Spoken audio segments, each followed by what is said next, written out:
Hey everyone, my name is David Rao and I'm the music teacher who blogs at makemomentsmatter.org.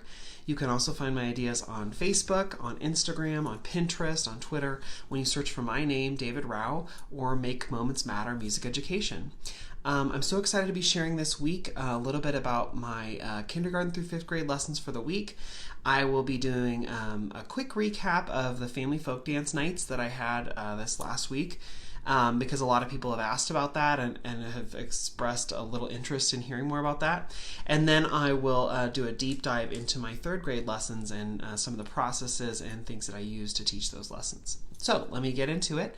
I wanted to, and before I do, one quick thing, two quick things. I'm going to be going to the American Orff Shulvik Association National Conference this week. I'm leaving on Wednesday night. I'll be there Thursday, Friday, Saturday, Sunday. I'm so excited. If any of you are there, I'd love to meet you. I'm sure I've met a bunch of folks and it'd be great to connect again, but I'd love to meet folks if you're there at AOSA National Conference in Salt Lake City. So come up and say hi. It'd be great to see folks. And then the second thing I wanted to just, and I always say this, if you have any comments or questions, please leave those in the comments as the video is going. I can't always answer those questions or see them. Sometimes they don't always pop up right away, but I always try and go back and answer questions. Somebody left a question on a video from last week, and I went back and responded to it because those notifications come up. So if you do have a question or a comment or a thought or something, please leave that in the comments as the video goes, because it makes it feel like it's less like me talking to my camera and us just being together in a room talking about lessons or communicating or sharing ideas, because that's what I really love doing, is just helping people connect and feeling like we're not islands in our own little building. I like feeling like we're a music education community. So the more you can leave questions and comments and chat together is great. Okay, so I'm going to actually start by talking about my family folk dance night, because a lot of people have expressed interest in that, and it was so much fun and such a cool learning experience that I wanted to share some of the things that happened with that. So basically it all started, I know a lot of people have done family folk dance nights, and I've been so interested for years, and I went to my PE teacher this year and was like, hey, so that 3rd grade concert that comes up in October or November, it always comes so early, like, I can shoestring together a program, but I would rather do a folk dance thing. Would you be interested in partnering with me? And he was like, yes. I actually have 2 PE teachers. So the one PE teacher was like, yes, and I will get our other teacher on board. And so we decided we were going to partner together, that he would teach some things, I would teach some things, and then we would work together the week of the concert and the night of the concert, so that it wasn't just one person trying to do something, so we were sort of working as a team. And so that was a really fun, cool moment, and it was great to make that connection with my PE staff. So that was sort of our plan. It was our partnership. When we went in and we were planning on what songs and what dances to do, I sort of went at it with the idea that I wanted to try and get a good variety of songs and dances. I wanted to make sure that on at least one of the songs that we were singing, because this sort of takes the place of a public performance for me, because I don't have a chance to then also do a performance in the spring. It's just, I don't have the time for that with my schedule, my crazy schedule, where I see students once every 7 school days. So this is sort of substituting for that, like, public performance or concert or whatever. And so I wanted to make sure that we were singing on at least one of the songs. I also wanted to make sure that we had a good variety of songs, that we had at least a circle dance, that we had a line dance, some sort of a mixer dance, that we were at least learning a square dance, so that then the kids got a good sort of variety of things. And it wasn't just, we're getting ready for this night, but it was like, we're actually learning something on the way. That was sort of my hope with all concerts and performances, but with this one especially. So the things that we taught and planned, the PE teachers actually taught 2 or 3 songs, and we only pulled one of those for the performance. Well, it wasn't a performance, for the night where we did it with parents.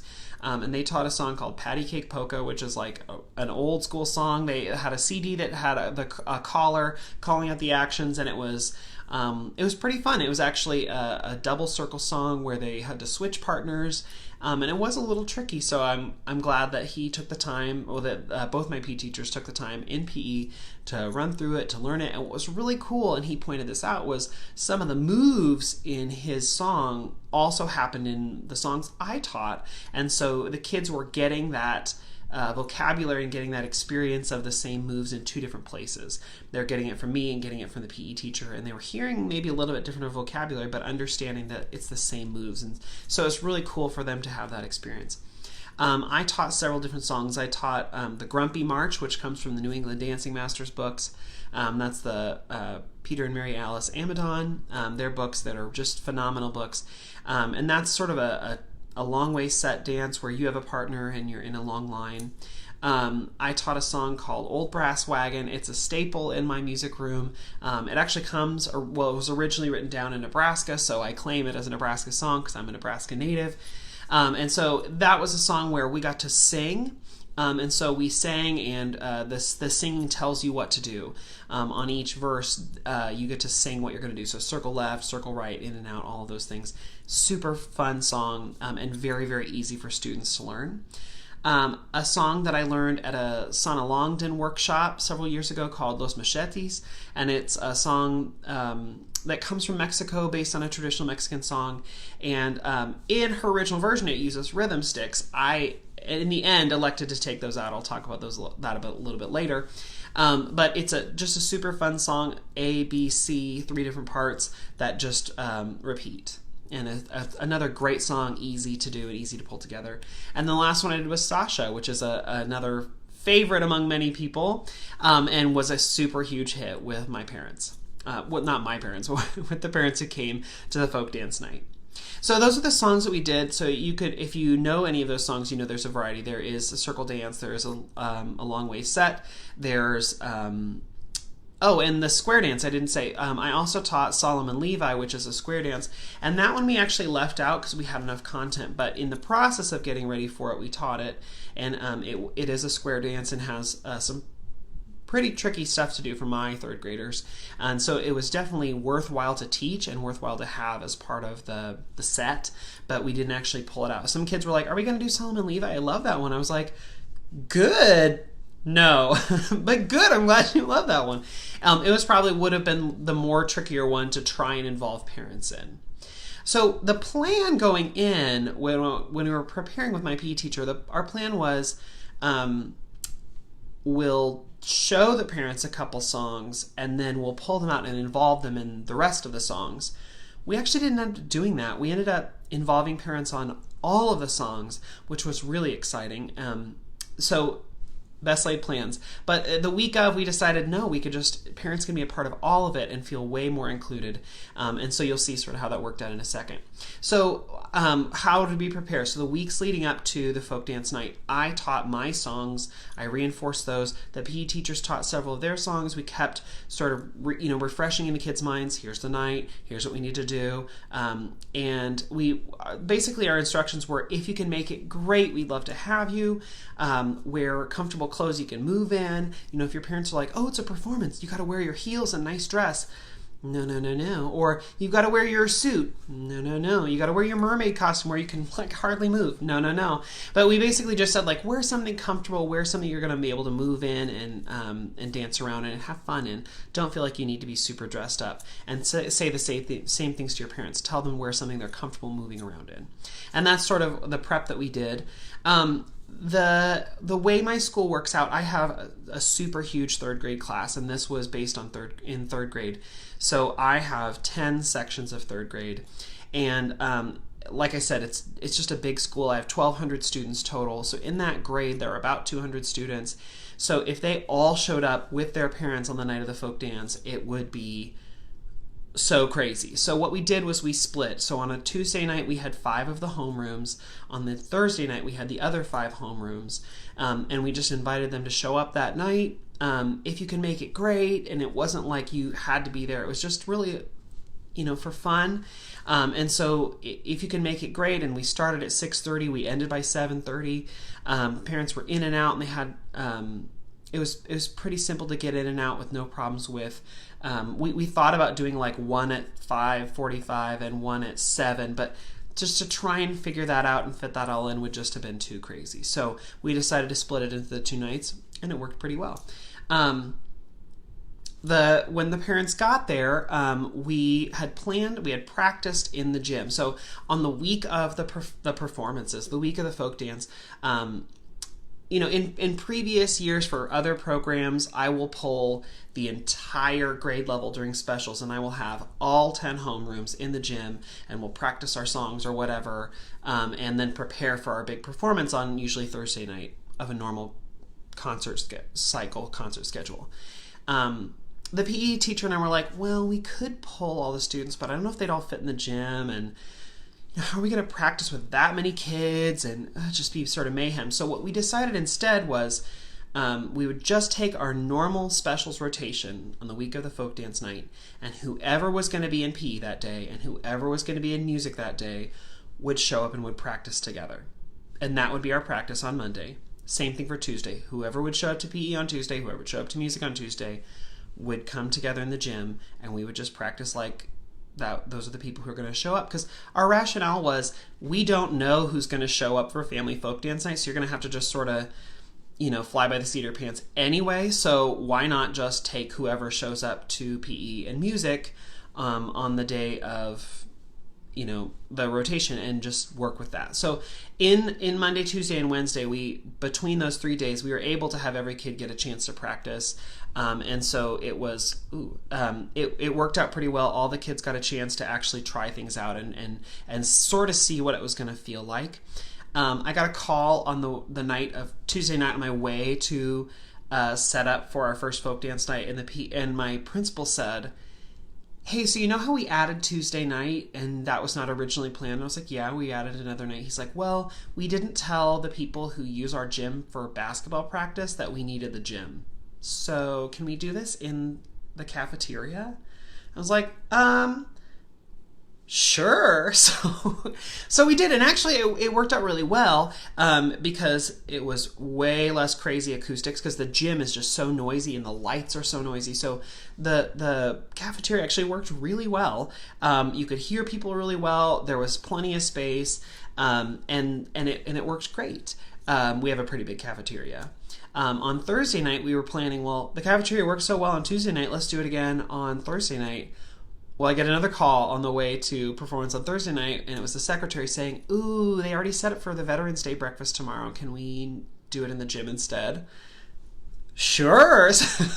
I guess just be flexible. Blessed are the flexible, for they shall not break. But we just had a good time and made it happen. When parents showed up, we filed into wherever we were having the folk dance night, and I told them to show up anywhere like 6:10, 6:20, so you're ready to go at 6:30. They came in, they put down coats and all sorts of stuff, and then when 6:30 rolled around, my quick and simple speech to the parents was, thanks so much for coming, we're so glad you're here. I said, if you need a water break or a bathroom, a restroom, they're right outside in the hallway. Feel free to use those anytime you need to step out. Go right ahead. If we're dancing and having fun and you feel like you need a breather or you just need a second to rest, that's totally fine. Just we will continue the dance on, and we'll make it work. So just feel free if you need to do that.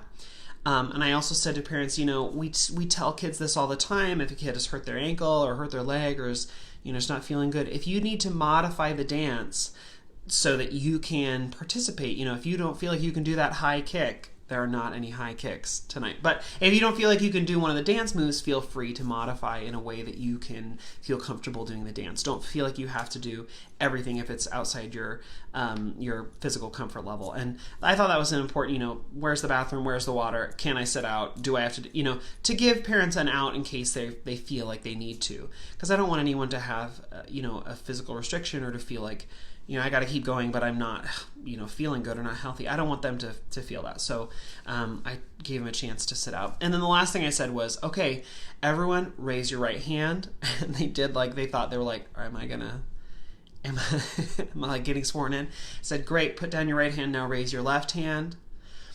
Good. Okay, you all pass that test. The third graders can't always pass that test. So if we're going to do something and I say turn to your right, turn to your left, now I know you can do it. And you may have to help your third graders. We've been telling the third graders they're going to have to help you learn the song, but you may have to help them on this part. And the parents chuckled at that. And it was a sort of a fun little icebreaker, but also was like, but actually, you're going to be dancing, and you're going to need to know your right and your left.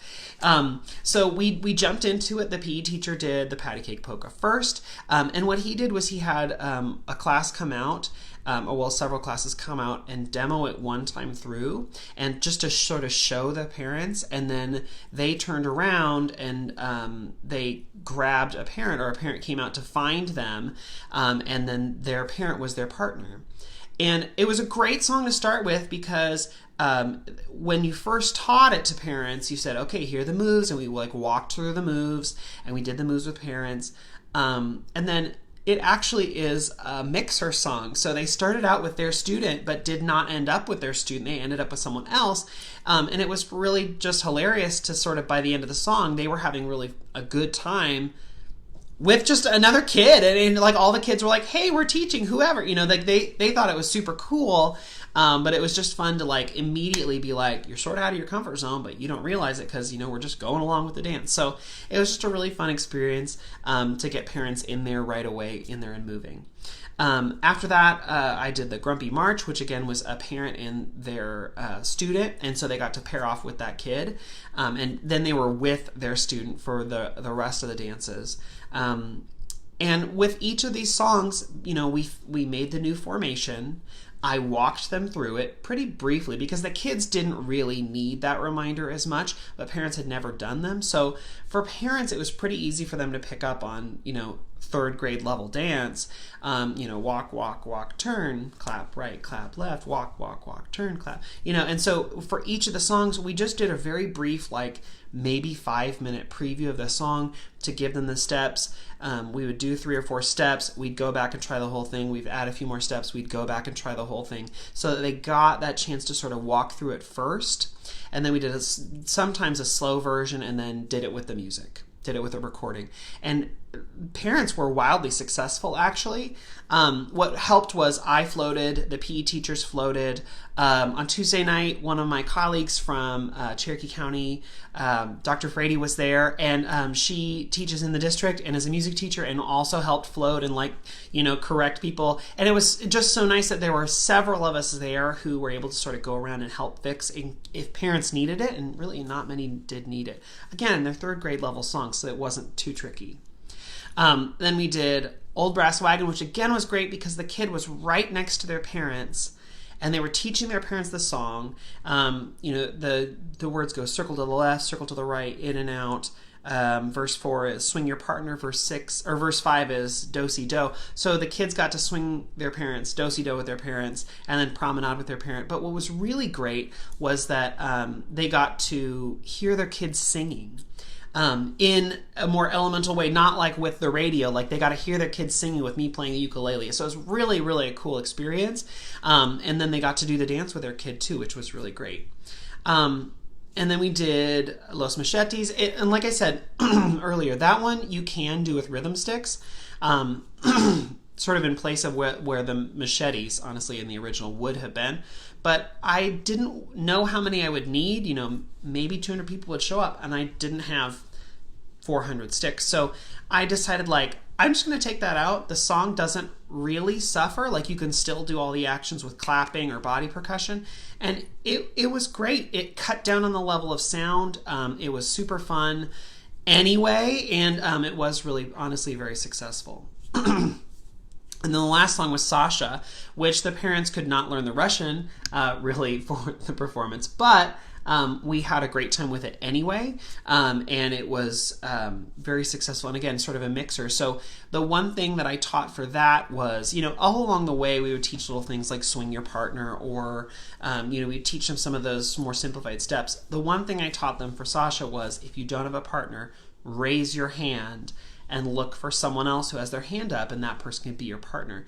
Because again, parents are like, I'm going to be with my kid, right? Well, no, your kid is going to abandon you because they know that that's coming. So what we did was we made sure that parents and students knew how to look for a new partner. And again, when you had floaters like me and Dr. Frady and our PE teachers and all other folks who knew what they were doing, we could rush in and jump in with a kid. But honestly, parents did most of that, so it was really very cool.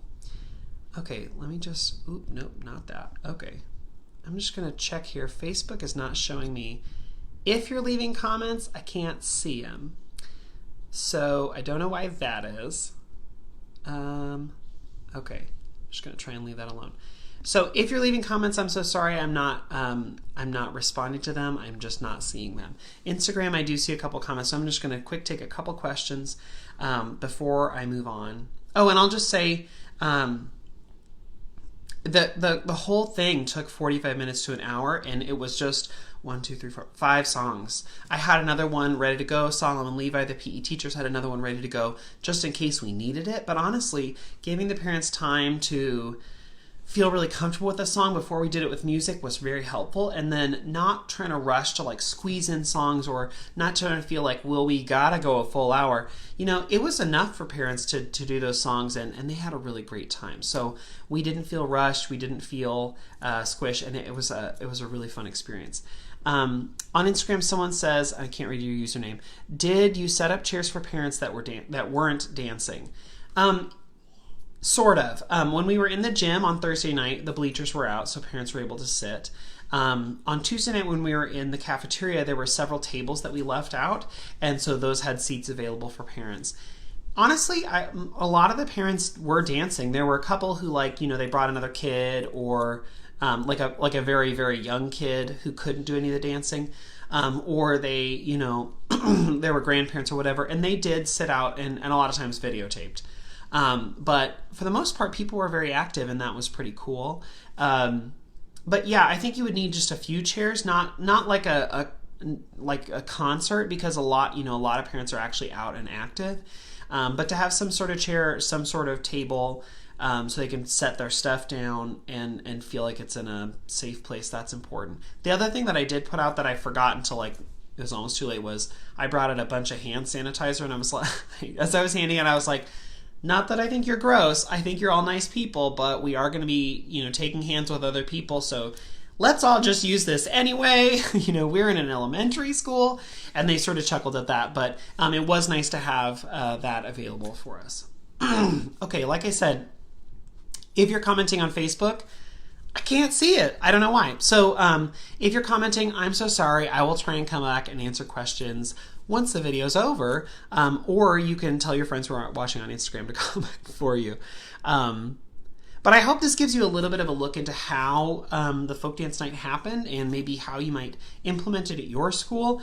I will say it was wildly successful with the parents who showed up. They had so much fun. I had a lot of parents comment like, I don't get to do this sort of thing with my kid. And yeah, you don't. It's not something that you get to, just dance and have fun with your kid in sort of a low stress situation. It's not like a dance, like where they have a DJ or whatever. It's not that kind of a dance. And it's just very calming and exciting, and parents love it. So I'm definitely going to do more. I may even do more this year. I don't know, it feels crazy, but I think that the more you do it, the more you'll be able to do it. So since I did it with third grade this year, I could maybe do it next year with third and fourth. And honestly, a lot of my older kids who had younger siblings in third grade showed up to dance along too, because they're like, hey, I can do it. Yeah, you can. So it was fun to have older siblings and older folks there too. Some even who had moved on to middle school, they came back. They were still not too cool to do that. So that was pretty cool. Okay, well, that's Family Folk Dance Night. Like I said, I can't see any questions if you have them. So maybe nobody's had any questions. I don't know. But I'll try and come back to those. I'm so sorry I can't see those in the moment. I don't know what's happening with Facebook. Let me jump into my lessons for the week. I'm going to do a quick rundown of kindergarten through 5th grade, and then I'm going to hop back on and do a deep dive into 3rd grade as much as I can, just so that we can get a little bit more into 3rd grade and deep into the process. Kindergarten came in, we do our circle song. We then explored, and I pulled out, we'd been playing with tone blocks the last couple weeks, and so I pulled out and I said, we're not going to use our mallets anymore. I'm so sorry. You're very, very good with the mallet. Let me see. And I said, I remember a mallet is like a long stick with sort of a ball or something bigger on the end, and that you use that part of the stick to play, right? We're not going to use those anymore, I'm so sorry. Because on this instrument we have this other thing instead. It's called a striker. And the striker, you don't hit with this part. Like if it were a mallet you would, but instead you hold it like a wand, like Harry Potter's wand. You hold it and you get to strike with it. That's why it's called a striker. And you're going to play this instrument called an oval. It's a very exciting instrument, and I love playing the oval because it makes such a beautiful sound. And by this time the kid's like, oval? It's not an oval. Oh, I'm so sorry. You're right. You're going to play this square. It's a very nice square. It's a very shiny square, isn't it? And they're like, not a square. Oh, sorry, circle is circle. And it's fun because then the kids will identify basic shapes, right? Like that's what they're doing in kindergarten. And so they love that they can identify that it's a triangle. And then I say, well, you know what? Its name, and then I point to the box, its name is triangle because it's the shape of a triangle. Oh my gosh, how exciting is that? So then, we talk about how to make a sound. I say you got to let it wiggle and wobble if you're going to make a sound. And it makes such a beautiful sound. Oh, isn't that lovely? And I use my striker. And I strike the triangle. Doesn't that make such a great sound? Oh man, I'm going to play it one more time. What is wrong with this thing? What just happened? Why isn't it making a sound anymore? And then we could talk about, oh, it needs to vibrate, because kids will know that there's a different sound and that something has changed. So it's fun to then go, okay, well, let me hold it like this. It did the sound again. Hooray. Okay, so, oh no.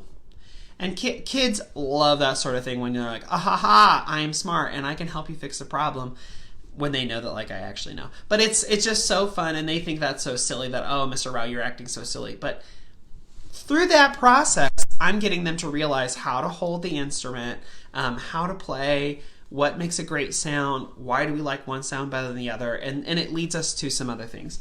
I don't have enough triangles for every kid. I don't even have enough triangles for every other kid. And so then I also pull out finger cymbals, because it's sort of this similar timbre but different technique. So again, we talk about how you got to let them wiggle and wobble to make that beautiful sound. And I talk about, oh, you've probably seen on a TV show somebody go like this. It's an okay sound, but do you like this better or this? And we talk about how those sounds are different, and we talk about how to make that sound. I say, great, I'm going to try one more time. I thought I was doing it right that time. What's wrong? And then we talk again about how you can't hold the metal. You have to let the metal vibrate. You have to let it wiggle and wobble, and then you can just tap them together. Or you can even let one dangle and use the other one like a striker to tap. And so we play around with that, we talk about that, and then I hand it out. And so I have kids sitting in a big circle, and so I do triangle, nothing, cymbals, nothing, triangle, nothing, cymbals, nothing. So every other kid has an instrument, and it goes triangle, blank, cymbals, blank. So then you can rotate, and the next kid gets an instrument. If you rotate 4 through 4, each kid will get both instrument. So that's for how I do it, so that each kid gets to try out both the finger cymbals and the triangle. When they get the instrument, we let them play. I let them play. They do just a simple like ta ta ta dee ta, and then they play it on their instrument, which it's not really made for that, but they do it, and then we'll do like a steady beat with it. And in the third or fourth rotation, I'll say, oh, I have an idea. Let's go 1, 2, 3, play, and hear how long it will ring. 1, 2, 3. And we wait until the last person's instrument stops ringing. And these finger cymbals, the really nice thick Westco ones, go forever. And so kids are sitting there going, like listening, and it's just so much fun. But again, it emphasizes how if you hold it a certain way and let it vibrate, it can play for a long time and make that really fun sound. And so we play through and we try with those instruments. We explore them a little bit. We go back and do Let Us Chase the Squirrel, and I've done that for a couple weeks now with my little squirrel puppet. Usually I'll play the ukulele, and we sing, and there's a little chase game you can do with it. It's basically Duck, Duck, Goose, just with a squirrel, along with our song. But this time, instead of playing the ukulele, I sit down with a bass xylophone, and I accompany on the bass xylophone it's just a different texture for the kids to hear. It's a little bit different for the kids to hear. They like it. And so the only thing is that now I'm stationary because I'm sitting there with the bass xylophone, but the kids have so much fun hearing that different timbre and that different texture that it's worth it for me to try that out. Okay, and then we do one of my very favorite books in the whole wide world, this book called Say Zoop. And it's a super fun book. I've shared about it before, but it's a great book for vocal exploration. And so it says, and I modify the words because I'm saying it to a class. It says, "Oh, hello there. Would you like to play today?" Great! Anytime the teacher puts their finger on the dot, you need to say, "Oh. Oh. Oh. This is fun. Oh, oh.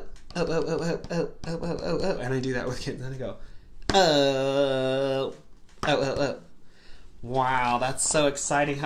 Oh my goodness. When the finger goes on the little dot, you have to say a little O. And when the finger goes on the big dot, you have to say a big O. Oh. Oh. Oh, oh, oh, oh.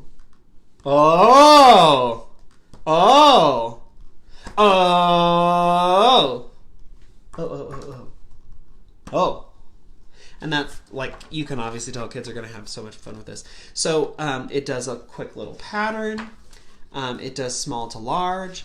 It does large to small. You can imagine this is just super amazing vocal exploration for them. It does groups of 1, 2, 3, 4, and 5. It does sort of spaced out and then closer together, which sort of means like it feels a little bit faster to them, going, slow, more frequent, more frequent, more frequent. This is super fun because we have to talk about it's not it's tons of little O's. Oh, oh, oh, oh, oh, oh, oh, oh, oh, oh, oh, oh. That's super fun. A really long O.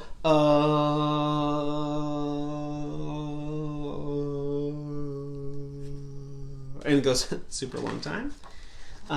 Going up and down. And then there's a little version. Kids love that one.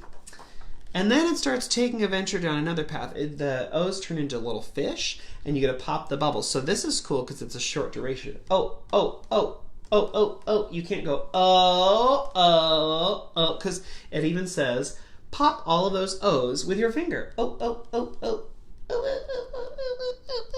So again, taking us sort of into a different concept. Now it's cold. It's snow. Oh. It even says you can even shake the book a little bit. Kids don't see that part, but I do. And it's fun because then what I really like is that the illustrator did this so that then it's like the inverse. So instead of blue dots, it's like white dots on blue, which I think is really sort of fascinating. The O cries. Oh, that's a fun one. And then we're introduced to a new dot. O. And for kids, I say, oh, just listen, see what you hear. Oh, ah. You try. Oh, ah. So now it's a blue dot and a red dot. So far it's been just all blue, but now we got blue and red. So then the blue and red start talking, and you got oh, oh, oh, oh, ah, ah, ah, ah, oh, oh, ah, ah, ah. And kids are actually, when I press, they really are responding, and it's sort of fun to see how they do that. Then the O's and A's turn into robot sounds. And you can lead kids in with that saying, like, would a robot go or how would they sound? And the kids usually, they can whip that out. They can usually go right in there. Now we say, you're going to tickle them to make them laugh like crazy. And sometimes kids will give a very puzzled face and they'll go, and kids then are like, yes, and they will jump right onto that. I usually skip this page because it's not, I don't think it's easy for kids, but it says, make up a song and follow with your finger. What fun. That never is successful for me, so I leave this page out. Take them for a walk going up and down hills. This is great. So just simple glides. And then they turn into animals.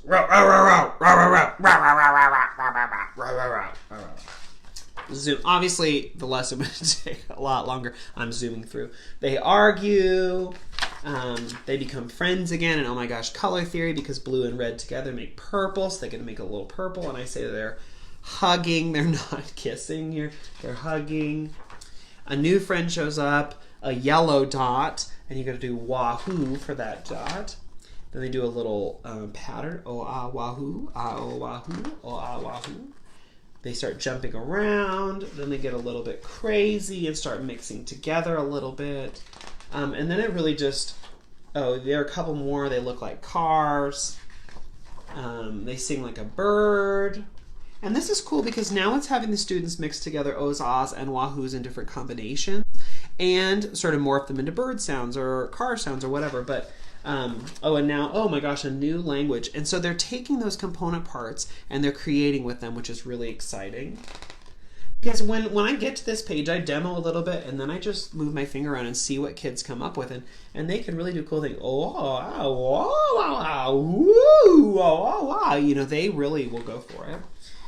And then new colors show up, and finally in the last couple of pages, there are lots of different colors and combinations, and I say, I want you to find a new sound. Not oh, not ah, not wahoo. Think of a new one, like zap or zip or kish or zoop or, and they come up with some pretty cool stuff.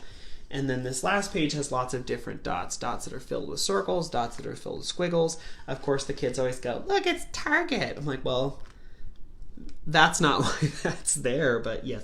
And so they can find lots of different things. It's a very, very, very fun book. Say Zoop. It comes as a board book. I don't think you can get it in other formats. It's like $12. I just looked it up on Amazon tonight. Totally worth your purchase and so much fun to explore with kids. Always a successful component to a lesson, and I love using that one with kindergarten.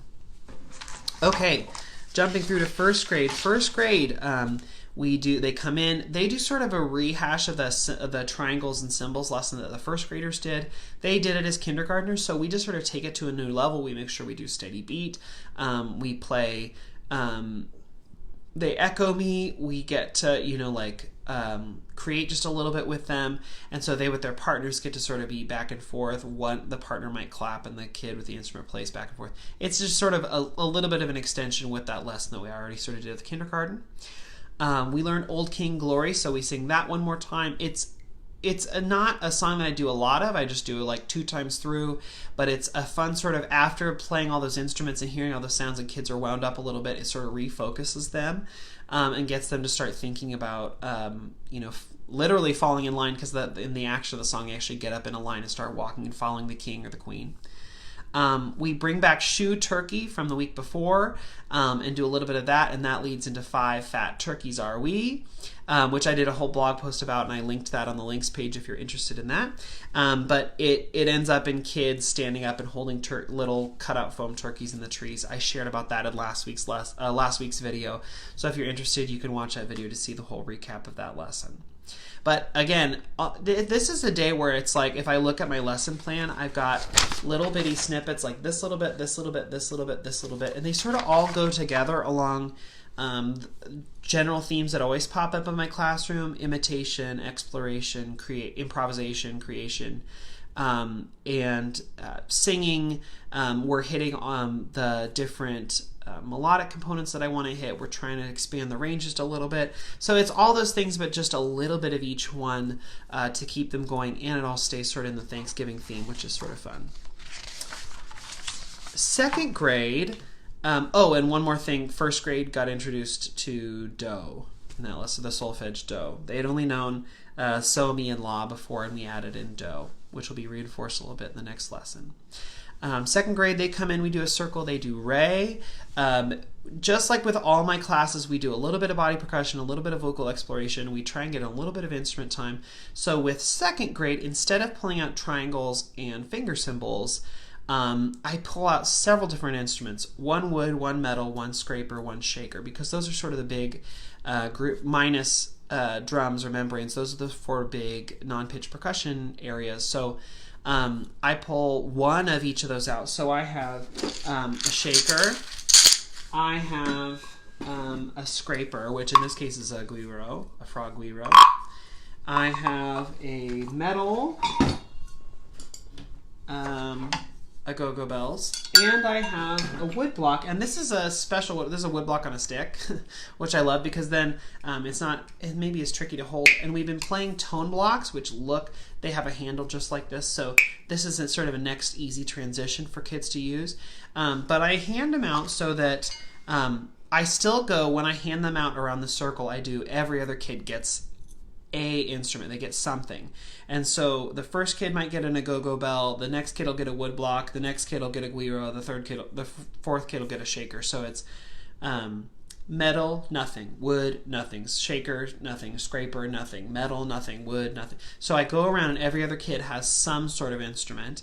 And the options for this are really endless. You can just have them repeat back rhythmic phrases back and forth with you. You can have them keep the steady beat. You could have, the woods keep the steady beat and the other ones repeat back rhythms. You could have, you could say, I'm going to clap 16 times. And in those 16 times, you get to tap and shake or scrape or whatever with your instrument on tas and ta-dis and rests, whatever you want in that time.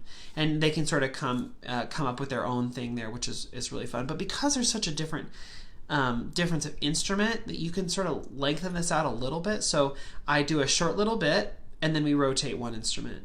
We do a short little bit, we rotate one instrument. We do a short little bit, we rotate a little bit. We rotate. So it actually ends up being 8 rotations, so that each kid gets the woods at least once, the metals at least once, the scrapers once, and the shakers once. And so that's super cool for kids because they get to experience a lot in a short amount of time. And these are instruments that they do get played quite a bit. But you can pull out anything you want. Like I said, I try and hit a metal, wood, a scraper, and a shaker in this lesson so kids get a variety. Let's go to the box here. And it's just a sort of very simple thing that kids get to do. It doesn't take super duper long, but it is so fun and exciting for them. And it does let us hit on a bunch of different concepts, which is great. Then we do Grandma's Table, which is I shared about last week. It's an interactive PDF I created, and my dog puppet, Milo, my Basset Hound puppet, he comes out and he helps us do this part. But the basic premise of the interactive PDF is that Milo is trying to steal food from Grandma's table, and so it's Thanksgiving. Well, it doesn't even say that in the PDF. She's just trying to fill the table. It's whatever special reason you want. But she's trying to fill the table with food, and Milo is trying to eat the food. And so you need to try and make it get there safely. And if so, like a word comes up on the screen like apple cider, and then there are 3 options at the bottom of the screen: toddy, toddy, toddy, ta, rest. And you got to find the one that matches, and you got to go take your little pen and up to the interactive whiteboard and click on the one that's correct. And if you click the wrong one, the dog gets the food, and he eats it and is very excited. But you get another chance. And so then he goes and does all that. What the kids get to do, though, is instead of just sitting and watching the rest of, if there are 30 kids in a class, instead of just having, the kids just sit there and wait their turn, I hand out sticks to each kid. And so what they're doing is that when a new word comes up on the screen, peas or pumpkin pie or whatever, they're taking their sticks to sort of create their toddy, ta, and they would put them next to each other so that then they have their answer in front of them. So what I'm doing is I'm walking around with my iPad and I'm assessing as I go, oh, this kid is missing everyone. Oh, this kid is clapping out the sounds and they're getting it. And even if the kid goes up to the board and gives the wrong answer up in front of the rest of the class, if they're hitting it on every other one at the sticks, I give them a pass for the day. Not a pass, but like they're passing, they're meeting the objective, because for some kids it's just standing up in front of everybody else and that throws them off and they lose the process. But if in their own space, as I walk around and assess and see if their sticks are in the right order, they're getting it, then I know that they probably do understand the concept. It might just be the pressure of being up at the interactive whiteboard in front of everyone that messes them up. So that's why the sticks are so nice. One, it keeps them actively working even while they're not really the center of attention. It keeps them actively moving so that they're not just sitting goofing off. And also gives me a chance to assess them on every single word that comes up on the screen. So it's a sort of the interactive PDF is just the inspiration. The kids think it's so much fun, like they are motivated to do it. But the sticks are really what I use then to assess them in the moment, and that makes everything really powerful for me. Third grade I'm going to come right back to because I'm going to talk a little bit more about that. Fourth grade, we're just on the glide path to our concert in December. So hopefully it's going to happen. In December around the world, we're sending out, we're auditioning and we're sending out speaking parts, all that sort of stuff right now. So it's going to happen, ready or not. Fifth grade, when they come in, we are doing a little bit of solfege. We pull out, we do a little bit of decoding on a 5-line staff. So I left of course, all of my actual dots at school. But I have these big versions of these dots that I made with solfege, so do, re, mi, fa, sol, la, ti, do, color coordinated. There's a version in Boomwhacker colors if you want them, but I don't really use Boomwhacker, so I don't use those colors. But I also have these little dots, and these were actually the prototype ones, so they're the wrong size. But I have these little dots, and we stick them on our staff, and then we do a little bit of decoding. There are some for each of the solfege symbols if you want them, but you could just have them put in do and so or signposts. And we do just a little bit, like 5 to 10 minutes of decoding where like I'll sing something. I'll even sing the first time. I'll do do, do, mi, so, so, so.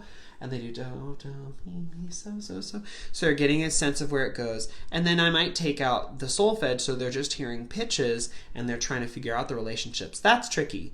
But when you're giving them this, that's actually pretty simple for them to do if they understand that lines and spaces are important. But like I said, each kid is in a group of 2. They get a little paper like this that I just stuck inside of a dry erase pocket, and they get these little tiny dots, and then I've got big dots up on the board, and I've made a 5-line staff up on the board so that I can put my answer up there for them to check it.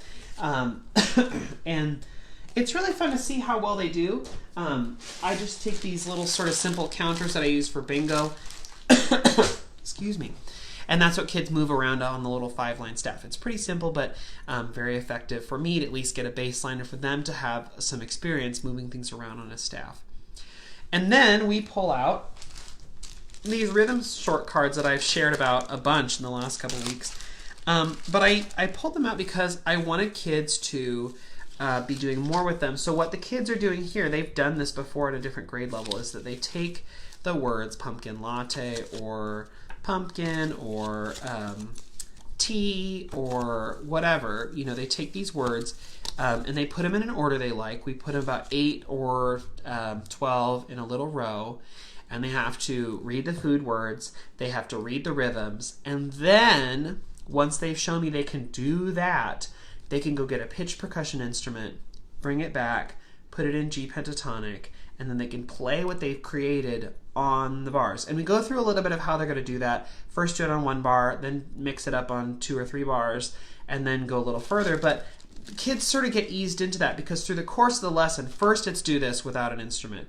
Set it into a group of 8 or 12. They don't know the instruments are coming, so they're focused on actually doing this. And I say, put foods together you like, foods together you don't like, put together all desserts. I don't care. You choose what you want to do. They do that. They read the foods. They read the rhythms. And then I, say, I'm going to come around and I'm going to listen. And, this time, why don't you add in patting? Pat the rhythm as you say it. So they do that. So they'll do like cookie, broccoli, popcorn, cheese. And if they can do that, I say, great. Why don't you go get a pitch percussion instrument, xylophone, a metallophone, a glockenspiel, bring it back, and we'll set it up, and you can play that. And so they do. And then what they did when they bring their instrument over, we put it in G pentatonic. They take their mallets instead. The first time playing with this, because that's really loud, I have them flip their mallet over and they play with the handle part, and that's just quieter. And once they're good at that, then they can flip it over and play with the ball end on the bar. And it's so super cool and motivating for kids. By the end, then I see kids who are going, like they're taking the cards, they're moving around, they're like, I want more of the toddy words, or like, I like this combination better. Like, I get some really cool conversations about why they're choosing what they're choosing, and that's really cool. Okay, I'm running out of time, but I'm going to jump back to 3rd grade and do a quick dive into 3rd grade and share what we do there. And like I said, for some reason tonight I can't see any of your comments or questions. I'm so sorry. I will come back to those after the Facebook Live video is over and try and answer them the best I can, if anyone's even leave any questions. Maybe you're not. I don't know. Or comments. I'll try and answer those. I get to do one of my favorite songs in 3rd grade, a song called Sarah Sponda.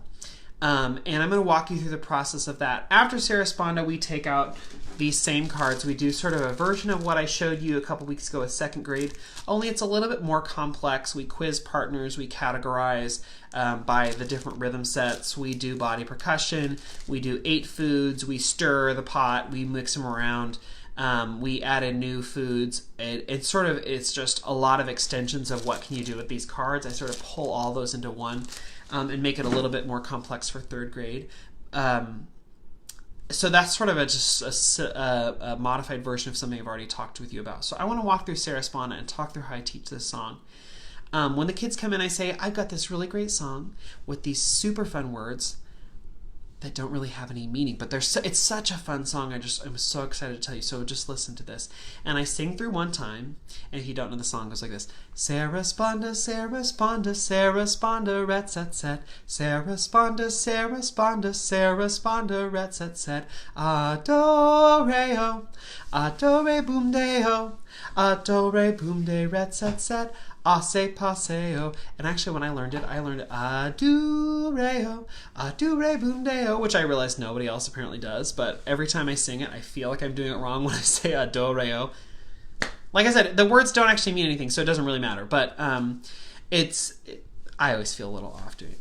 So then I say, great, I'm going to teach you the song. We sort of learned it a little bit phrase by phrase, and I add in some motions that the kids get to do. And I'll just zoom past the phrase by phrase part, and I'll just show you the motions as I go. So the first part goes like this. Sarah Sponda, Sarah Sponda, Sarah Sponda, ret set set. Sarah Sponda, Sarah Sponda, Sarah Sponda, ret set set. A-do-re-o, a-do-re-boom-de-o, a-do-re-boom-de, ret set set. Ase paseo. That's a very simplified starter version that we do. I do it a couple times, make sure the kids sort of get it. They're all facing me. They're not doing it with a partner, even though that's what's going to happen, but they are all facing me. And so we do it until they can get it. Sarah Sponda, Sarah Sponda, Sarah Sponda, ret set set. Sarah Sponda, Sarah Sponda, Sarah Sponda, ret set set. A-do-re-o, a-do-re-boom-de-o, a-do-re-boom-de, ret set set. Ase paseo. And once kids can do that, then I say, you know what? We can make this even more exciting. Let's change something. And sidebar, I like this song because there's a pickup, da da da da da, and it doesn't start with the downbeat, which is cool. Kids are not as used to that, and they do adapt to it, which is really cool. But anyway, so here's the next step in the lesson. So I go Sarah Sponda, Sarah right and Sarah left, and then do both. Sarah Sponda, Sarah right, and then a left, and then do both. A-do-re-o, a-do-re-boom-de-o, a-do-re-boom-de, both, and then do-re-boom-de, done. And so then I just sort of add in those, change those words, and then we add in left and right. So clap, right, left, both. Pat, right, left, both. And so then that's leads into the next part. Oh my gosh, we can do something even more exciting. Let's do this. Sarah Sponda, Sarah right and Sarah left, and then do both. Sarah Sponda, Sarah right and Sarah left, and then do both. A-do-re-o, a-do-re-boom-de-o, a-do-re-boom-de, ret set set, ase paseo. Oh, so we add in the do-re-o, clap clap. Do-re-boom-de-o, clap, clap. This is all based on a YouTube video I found, by the way, that of a song that goes along with this. If you're interested in finding the links or some of the history things behind this song, which I usually teach the kids in the second time we do this song lesson, I did a favorite folk song set, and there's a link to a couple different teaching videos, a couple different videos about Sarah Sponda and some of the history and stuff too, and that's on the links page. Sorry, I thought I'd mention that before I forgot. So then the next thing is I say, you know what, I'm gonna once we master that, and I'm gonna let's do another one. Sarah Sponda, and I think, yeah, sorry, I'm forgetting my steps here because I didn't write them out on my lesson plan to talk about tonight. But at this point, I then have kids face each other and we do right, left, both with a partner, and then we'll keep adding more things. So now kids are with partners, they're doing right and left and both, right, left, both, and then okay, so I'm gonna add one more thing. Watch this. A do re o, a do re boom de o, a do re boom de ret set set, a se passe o. So on the ret set set, just goes pat pat pat with your partner. A do re boom de ret set set, a se passe o. And so the kids do that at the end on the do re o clap clap ba do re boom de o clap clap ba do re boom de ret set set a se passe o. And then when we start from the beginning, the whole thing so far looks like this: Sarah sponda, Sarah right and Sarah left, and then do both. Sarah sponda, Sarah right and then a left, and then do both. Do re o, do re boom de o. A do re boom de ret set set, a se passe o. Oh, kids, I've been singing Sarah sponda, Sarah right and Sarah left, and then do, but can I go back to the original words? I've been singing right and left. Can I do the originals? They're like, oh yeah, we don't need you to sing that anymore. We get it. Great. Okay, Sarah sponda, Sarah sponda, Sarah sponda, ret set set. Sarah sponda, Sarah sponda, Sarah sponda, ret set set. I'm so sorry. I did clap, clap, clap. I did pat, pat, pat on ret set set. I'm just so used to that. Can we just add that in there? Can we add that in the beginning? They're like, sure. So then that evolved a little bit more. Sarah sponda, Sarah sponda, Sarah sponda, ret set set. Sarah sponda, Sarah sponda, Sarah sponda, ret set set. Do re o, do re boom de o, do re boom de ret set set. A se passe o. So that's sort of the end, where we end in this lesson. In the next lesson, when they come back the next time, they don't know this, but they're going to get rhythm sticks. And I don't have rhythm sticks with me. I only have mallets. But what they're going to do is, then they're going to, with rhythm sticks, they're going to go Sarah sponda, Sarah sponda, Sarah sponda, ret set set, or bum bum bum. And actually, with my kids with body percussions, with one or two classes I've done, Sarah sponda, Sarah sponda, Sarah sponda, and the ret set set is just doing pat pat pat. We do front back front with our hands. That's sort of cool for the kids who are able to do that. We've been trying that. So then when they get to rhythm sticks, it'll be Sarah sponda, Sarah right and Sarah left, and click click click. And you could do click click click, or however you wanted to try and click sticks with your partner. And it's going to be really fun, because then instead of do re o, do re boom de o, instead of doing like a circle there, it's going to be switch with your partner. Switch re o, switch re boom de o, and then eventually we'll turn into toss to partner re o, toss re boom de o, and they'll be tossing rhythm sticks on the do re o, or just passing on a do re o, but it's going to be some sort of switch in there. But that's going to get scaffolded in the next lesson. But that's eventually where it will lead. Like I said, there's that YouTube video that I use as sort of an inspiration for this. I'll link that on the links page so that you can sort of see the end level. But I hope that this process sort of shows you the scaffolding, the processing I use to get to that, because I don't start with that. I don't start with rhythm sticks. But starting with something really simple, making sure they know the song, adding in very basic actions, making the actions a little bit trickier, a little bit trickier, a little bit trickier, a little bit trickier, until they are really proficient and good at it, means that when we do add in rhythm sticks, they're just going to be phenomenal. It's going to be super fun, and they'll be more successful. So I hope that taking the time to talk you through that scaffolding is worth it, and sort of showing you that process is worth it. All along the way, kids are singing. All along the way, kids are trying out at each level what they can do, and it really is so fun to see how they do it. Putting them in partners is great, because sometimes they teach each other or fix each other. Sometimes not. Sometimes I have to step in and fix partners and switch partners, but it's just a super fun experience to see them doing that. Okay, I know I need to go add in a link to the links page. I need to check on Facebook, because I haven't been able to see your comments or questions this whole time. I'm so sorry if you had a burning question and weren't able to get that answered. I'll go and check those in just a second. But as always, if you do have questions or comments or something, send me a message or leave a comment. I will always try and respond if I'm able, because like I said, the reason I do this is so that we don't feel isolated, so we feel more like a community. And a lot of that happens in the discourse and the commentary and the questioning and the asking and the, oh, I do that too, or I use this other resource, or here's this other thing. I love having those moments. So what I'm going to do as soon as this video ends, in about 30 seconds, I'm going to go back and check comments and questions and see if I can answer any of those or have more conversations with y'all.